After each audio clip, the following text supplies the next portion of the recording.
Mesdames et messieurs, bonsoir et bienvenue à cette émission de On s'en parle. Il vient nous rencontrer à quelques reprises au cours de la saison, puis c'est toujours avec un grand plaisir et je dirais même un grand honneur que de le recevoir. C'est l'évêque du diocèse d'Amos, Monseigneur Eugène Tremblay. Monseigneur Tremblay, bonsoir. Bonsoir. Quand je dis que c'est un honneur de vous accueillir en studio, les mots me manquent parce que je voudrais en mettre encore plus, que c'est vraiment un honneur que de vous recevoir ici. Pour moi, c'est un plaisir. Ah ben moi, c'est un honneur et un plaisir, Alors, OK? Profitons-en. Profitons-en.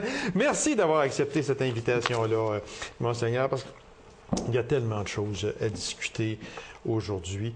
Mais je pense qu'il y a un sujet à la fois très délicat et qui commence, je dirais, à faire les manchettes de plus en plus.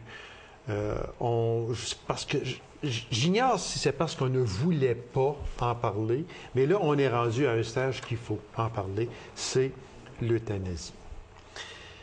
Moi, j'aimerais avoir votre opinion sur l'euthanasie.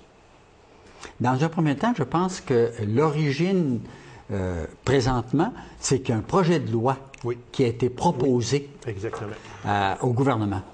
Alors, à partir de là, et c'est un député indépendant, entre guillemets, qui l'a proposé. Et face à ça, eh bien, il faut qu'il y ait une réflexion qui soit faite. Et c'est cette réflexion-là dans laquelle je crois qu'on est embarqué. Et ça, je le trouve très sain. Parce que c'est important d'essayer de voir qu'est-ce qu'il y a en dessous de ce désir de vouloir décriminaliser, parce que c'est l'objectif, ça, décriminaliser l'euthanasie. Faire en sorte que, même si concrètement, il n'y a pas de loi qui le défend, mais c'est qu'en pratique, ce n'est pas autorisé et les gens pourraient, parlons des médecins entre autres, pourraient être poursuivis. Exactement. Et ça, je pense que... C'est ça que l'on veut décriminaliser. Décriminaliser. C'est ça.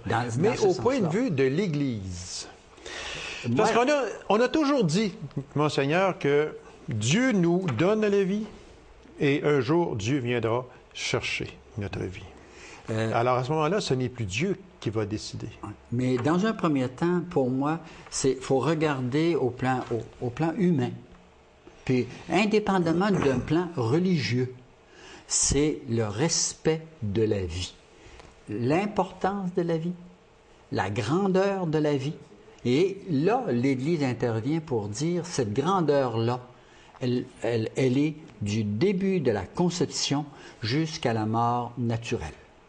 Mais c'est qu'entre les deux, il y a un élément qui est très important et qui fait partie aussi de notre nature humaine, c'est la souffrance. Le mal, entre guillemets, qui est dans la nature, dans tel ou tel aspect. Et là, nous avons à essayer de découvrir, mais est-ce qu'on peut empêcher ce mal-là? Est-ce qu'on peut le diminuer?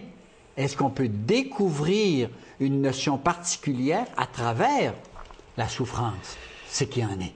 Pour pouvoir, après ça, être capable de dire, dans le respect de la vie, et quand on nous dit l'euthanasie, c'est pour faire en sorte qu'on meure dans la dignité, ben moi j'ai dit, c'est qu'on vient tout simplement imposer cette chose-là. C'est ça qu'il y a, c'est que tantôt vous avez dit que c'est de la naissance à la mort de la naturelle. Conception. Oui, OK. De la conception, c'est important, oui, et de la conception à la mort naturelle.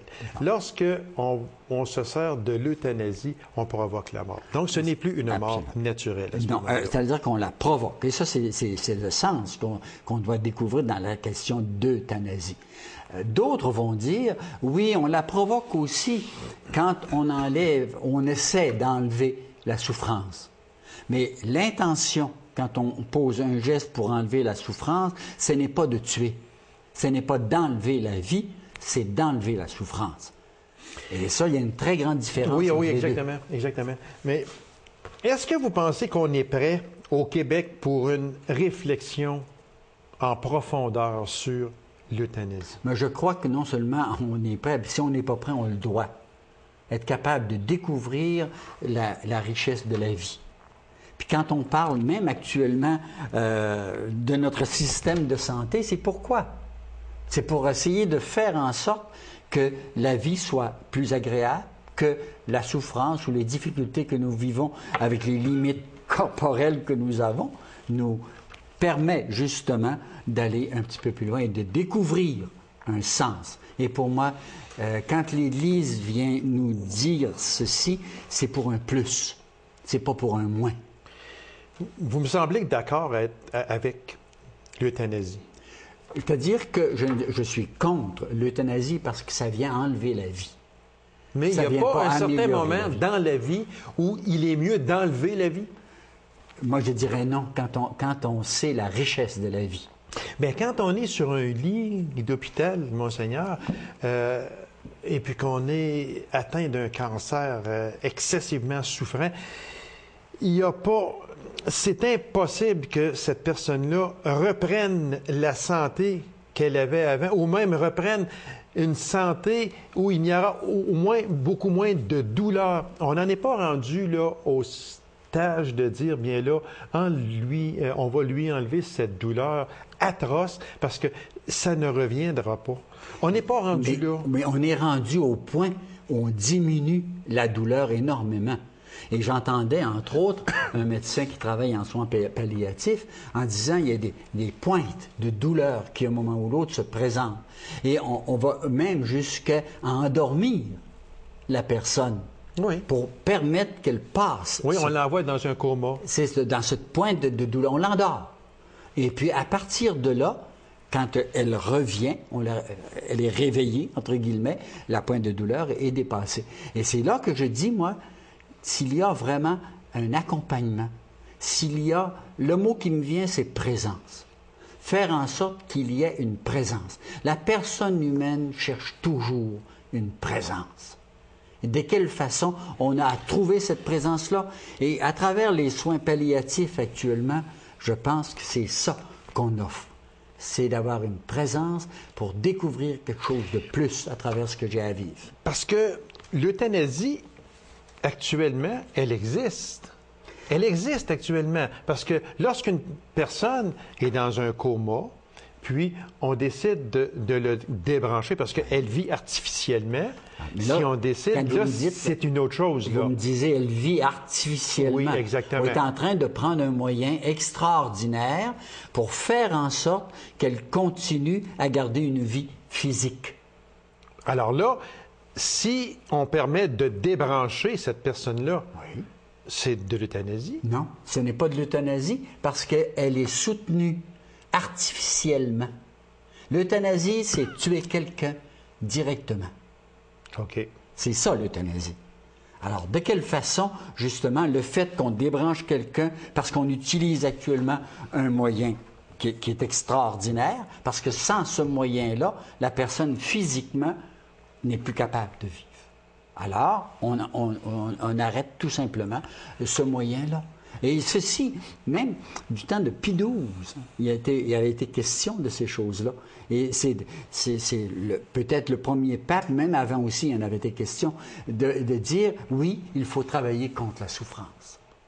Oui, il faut employer des moyens. Même si il y a des effets qui arrivent à cause du fait qu'on enlève la souffrance. Est-ce qu'on a le droit aujourd'hui, Monseigneur, de mourir dans la dignité? Je dirais, on doit essayer de mourir dans la dignité. Et mourir dans la dignité, par exemple, ça ne veut pas dire ne plus avoir la vie. Ça veut dire être capable de vivre ces derniers moments dans le plus de plénitude possible. C'est tout. Donc, vous êtes d'accord pour la décriminalisation que Ottawa veut rendre légale là, au moment où l'on se parle.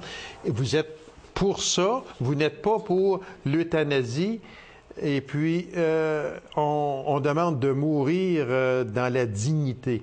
C'est quoi le rapport des trois? C'est que quand on parle de décriminalisation, c'est qu'on donne une loi. L'autorisation. Oui, c'est ça. On donne l'autorisation. On enlève la loi pour donner un droit. Un droit. Okay. Et c'est là qui est négatif parce que tu donnes le droit d'enlever la vie à quelqu'un. Donc, tu donnes le droit de faire un meurtre, si on Oui. veut aller Oui, absolument. si loin que ça. Absolument. C'est ça dans ce sens-là. Puis d'un autre côté, on travaille pour dire on est contre le meurtre. On est contre... Oui, on punit les meurtriers. Ben oui. Puis Et là, on enlève une loi et on leur donne le droit. de le faire. C'est difficile. C'est très difficile. Mais c'est qu'il faut apprendre, je pense, à découvrir la beauté et la richesse de la vie. Puis j'entends, par exemple, certains commentaires des personnes qui travaillent dans les centres de soins palliatifs. Là. Ils disent, on découvre des choses extraordinaires à travers ces cheminements-là qui se font. Mais il faut être capable d'accompagner la personne, enlever le plus possible de souffrance pour que la personne, tranquillement, découvre qu'elle est en train de faire un passage.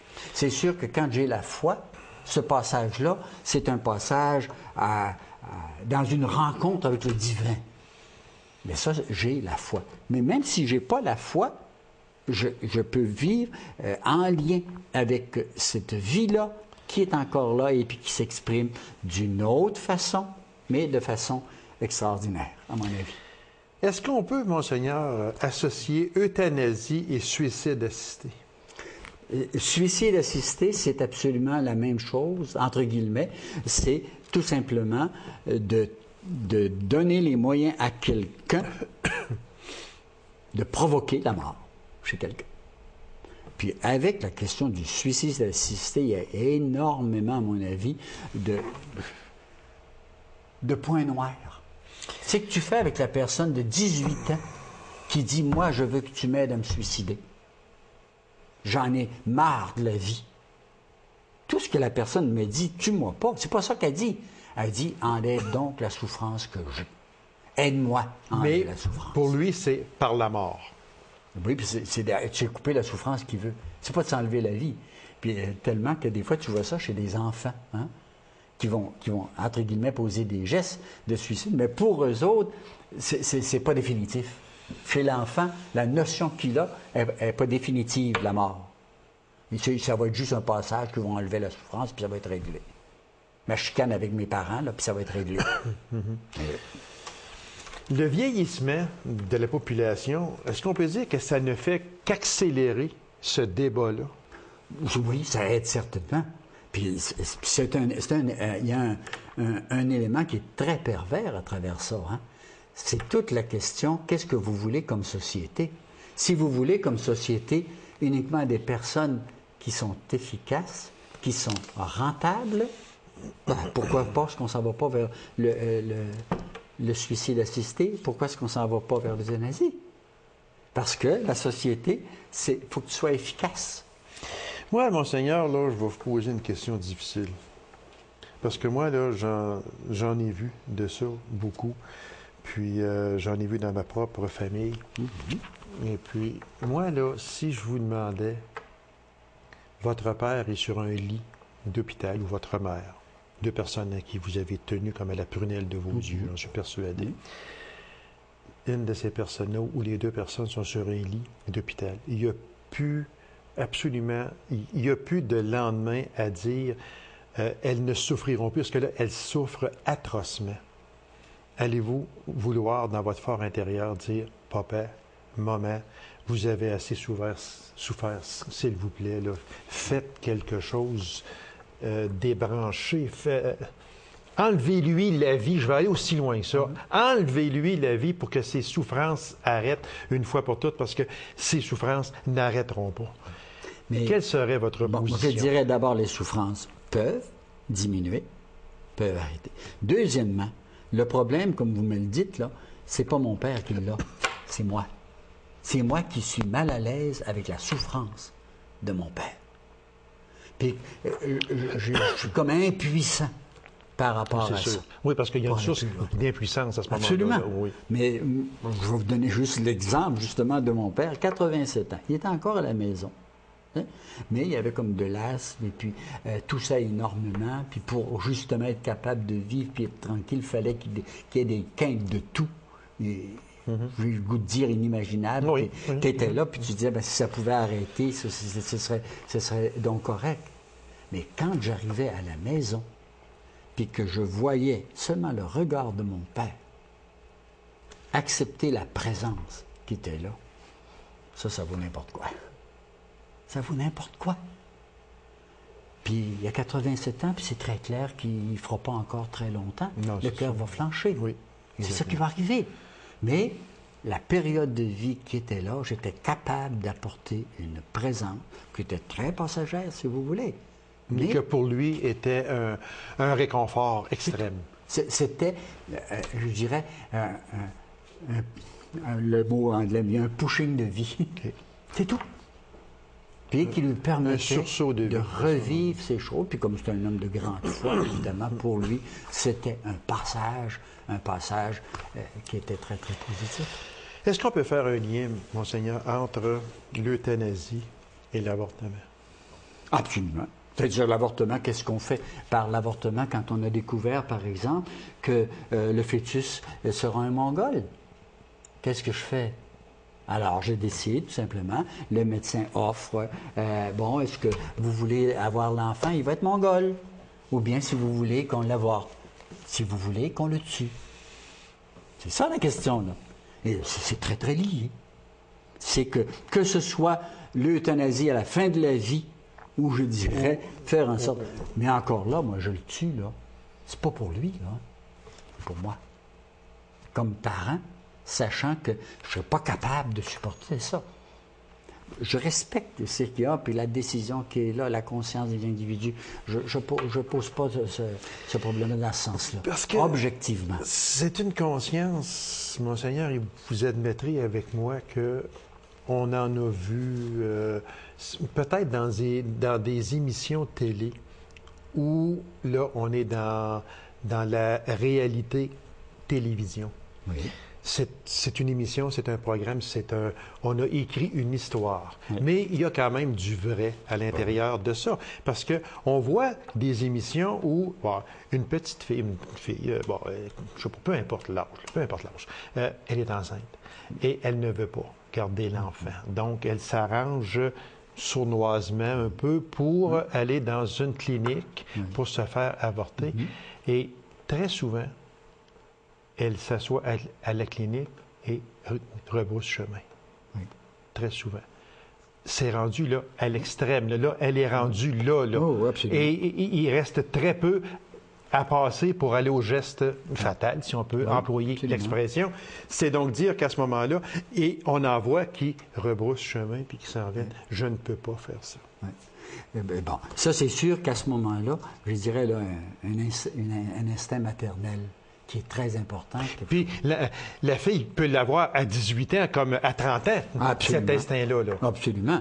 Mais là aussi, tu as des souffrances qui peuvent être très grandes. Pensez aux personnes qui sont violées, par exemple. Oui, exactement. Oui. Pensez à la personne qui sait très bien que ses parents vont la rejeter. Pensez aux personnes il y a, disons, 50 ans, qu'on dit, si tu es enceinte, c'est bien de valeur, mais tu vas aller faire un tour à Québec, hein? Tu vas aller travailler à Québec. Oui. Puis que ça va être à la crèche. Puis ton enfant, là, tu ne l'auras pas. Là, hein? Bon, alors pensons tout ça. Là. C'est sûr que dans ce cadre-là. Mais quand on arrive à être capable de dire, je pense par exemple Morgan Taylor. Ah oui. OK? Oui. Qui a ouvert des cliniques. Mais quelle est l'intention? En tout cas, je pense que j'ai interprété l'intention de Morgan Taylor, c'était d'enlever des souffrances inutiles à des personnes qui pouvaient se faire avorter par des clandestins. Et que c'était pire. Mais vous après me dire, vous, là, que ce que Morgan Taylor a fait, vous paraissez être en accord avec ça? En accord, c'est-à-dire son intention. L'intention pouvait être bonne dans ce qu'il faisait. À mon avis, le moyen qu'il prenait était mauvais. Parce qu'à ce moment-là, il enlevait la vie.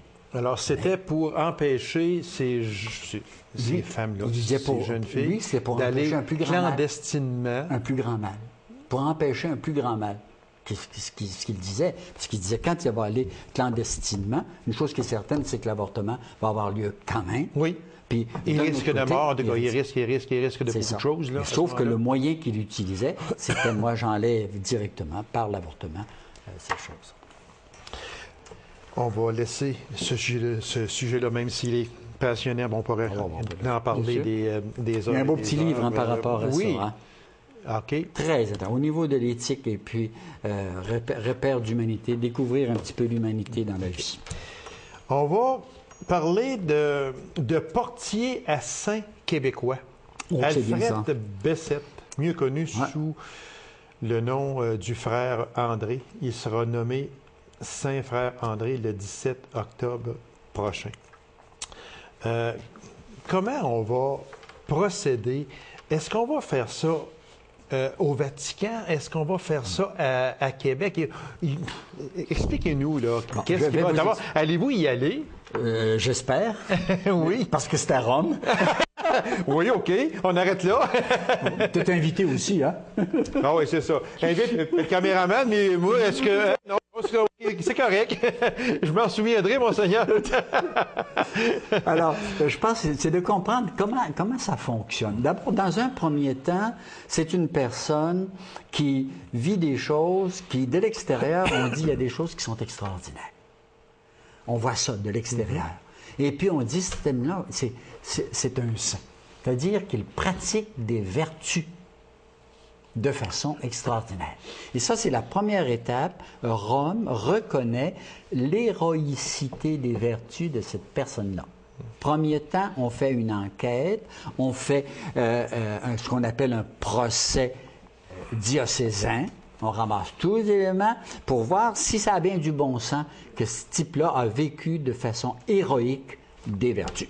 Okay. Pas nécessairement à cause de sa propre puissance, mais à cause d'une puissance spirituelle dans laquelle lui, il était inséré. Okay. Héroïcité des vertus. Une fois que ça s'est accepté, bon, on ouvre maintenant du côté de Rome de façon particulière son procès de béatification. Alors, est-ce que la première étape que vous venez de dire, le Monseigneur, est-ce que c'est en 1978 où Paul VI l'avait déclaré vénérable? Non, c'est avant ça. C'est avant ça. Avant ça. Okay. Parce que là, vous me parlez de béatifier. C'est Jean-Paul II qui l'a béatifié en 1982. Mais en 1978... Il y avait déjà eu cette étape d'héroïcité des vertus. C'est au point de départ. Okay. Après ça, on dit, bon, il est vénérable. On a dit vénérable François de Laval, les choses comme ça, les différents saints qui sont là. Et là, après ça, l'autre procès, entre guillemets, c'est pour la béatification. Et là, on exige un miracle, c'est-à-dire un événement extraordinaire qui est arrivé parce qu'on a intercédé auprès de lui ou d'elle, auprès de lui et d'elle, pour pouvoir avoir comme une faveur extraordinaire, un miracle, qui, une fois qu'on l'étudie, on dit c'est pas explicable dans la mesure actuelle de la science. Donc, ça devient un miracle. C'est un miracle, c'est quelque chose d'extraordinaire. Et là, on accepte qu'il soit béatifié. Et la béatification, qui mène justement après. La troisième étape, justement, ça va être la canonisation. Et cette béatification-là, qu'est-ce qu'on dit par la béatification? Bon, c'est très clair que c'est un saint, c'est très clair qu'il est au ciel, et puis pour nous autres, c'est ça. Mais cette béatification-là donne l'autorisation d'établir son culte ici, dans le pays où il est. C'est l'établissement d'un culte local. Alors, c'est pas à Paris, par exemple, qu'à ce moment-là, on va intercéder, il va y avoir un culte pour ce saint-là, entre guillemets. Et là, l'autre étape, c'est on exige encore un autre miracle, de voir qu'il y a une autre étape pour la canonisation. On a dit que le frère André... ça a été un peu facile, entre guillemets, parce qu'apparemment, il en aurait fait plusieurs miracles. Oui, mais ils n'ont pas été prouvés. C'est ça. C'est-à-dire, on n'a pas fait d'enquête de façon particulière sur ces miracles-là. Les personnes sont décidées, des choses comme celle-là. Et ce qu'il disait lui-même, c'est pas moi qui fais les miracles, c'est Saint-Joseph. Alors, priez Saint-Joseph, puis vous allez avoir... D'où l'oratoire Saint-Joseph, qui en est le fondateur. Et là, la canonisation, c'est qu'on reconnaît justement que ce personnage-là peut être imploré à travers le monde entier. Il est sur le calendrier universel. Et c'est là que mais avant ça, c'est comme j'ai entendu un journaliste qui a dit ben voici le 17 octobre, là, le frère André va devenir saint. Ben, le saint, il est bien avant ça.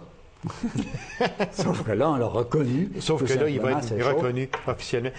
De le nommer saint, ça représente quoi dans l'Église d'aujourd'hui? C'est-à-dire qu'on présente un modèle. Okay. Puis, il y a certaines personnes qui, sans doute, étaient très saints, mais qui n'étaient pas acceptables comme modèle, n'étaient pas présentables comme modèle aux gens. Alors, le procès, il a bloqué là, hein?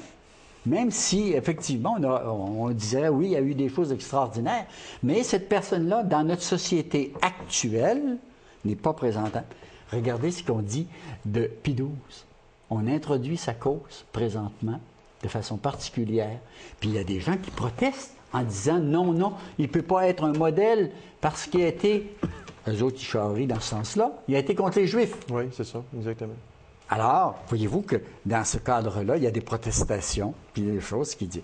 Alors, il faut qu'on soit tous d'accord. Pas nécessairement, non, pas tous d'accord. L'important, c'est que justement, dans le milieu, on a ce qu'il faut, les différents comités pour justement l'étude des saints, et là, justement, pour ça, pour découvrir ce qu'il y en a, puis le milieu aussi. Ce sera le deuxième saint québécois après Sainte Marguerite Diouville? Oui. C'est ça? C'est ça. Bien... Premier saint homme. Premier saint homme, exactement. Comme d'habitude, les femmes nous dépassent toujours, ils sont toujours avant nous autres. Ça. On va passer à un autre sujet, monseigneur. Ça sera bientôt... Il a l'air en rire, lui, là. Ça sera bientôt la semaine sainte, monseigneur. C'est une des plus grandes semaines dans l'Église. La plus grande semaine. La fête la plus importante. Et la plus grande semaine. Oui. Parce que c'est je dirais, la semaine où on commémore justement la mort et la résurrection du Christ. Et l'Eucharistie. Exactement. Le jeudi saint. Exactement. Moi, juste peut-être en terminant, là, moi, j'aimerais revenir sur un sujet qu'on a parlé un peu lors de votre dernière visite, mais qu'on n'a pas eu le temps. Puis on n'aura pas le temps, il reste encore juste une minute. Mais est-ce que vous sentez que dans l'Église, aujourd'hui, les jeunes reviennent à l'Église? On en a parlé un peu, mais j'aimerais ça. Moi, je dirais que les jeunes se découvrent davantage, puis découvrent qu'il peut y avoir une spiritualité qui peut répondre à des besoins, à une partie de leur partie humaine qui est justement une partie spirituelle. Donc, c'est donc dire que c'est pas toujours nommé. Non, exactement. Mais nous autres, on a le devoir de leur permettre de découvrir ça, c'est une richesse. C'est une richesse. C'est extraordinaire. Monseigneur, merci infiniment. C'était encore une fois très intéressant. On a parlé beaucoup de l'euthanasie. C'est un sujet qui fait couler beaucoup d'encre et qui n'a pas fini d'en faire couler également. L'Église a un rôle très important à jouer là-dedans. On dit que l'État également a un rôle bien sûr. très important. Alors, je pense qu'un peu tout le monde a un rôle très important. Alors, on peut se dire, donner rendez-vous à Rome le 17 octobre, quoi. Avec plaisir. Si vous m'invitez, ce sera avec grand plaisir que je prendrai l'avion sur le siège près de vous, monseigneur. Merci beaucoup, monseigneur. Au plaisir. C'est moi qui vous remercie. Alors, mesdames et messieurs, merci d'avoir été là. Ça donne rendez-vous à une prochaine émission dont on s'en parle. Au revoir et bonne semaine.